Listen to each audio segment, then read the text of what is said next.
Ako si Rosita Concon, pang-edad 65 years old na o nagpuyo sa Cortez.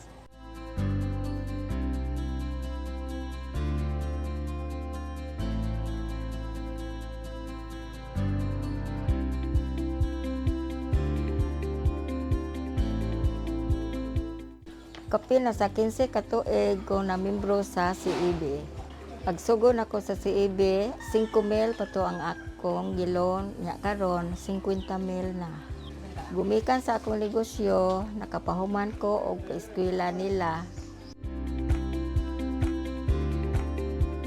Ganahan ko sa CEB kay mag-abi-abihon ang mga empleyado. Mapasalamaton pod ko sa CEB sa ilang pagsalig kanako. Manghinaot ko nga daghan pang matabangan ang CEB. Pareha na ho. Happy anniversary sa CEB!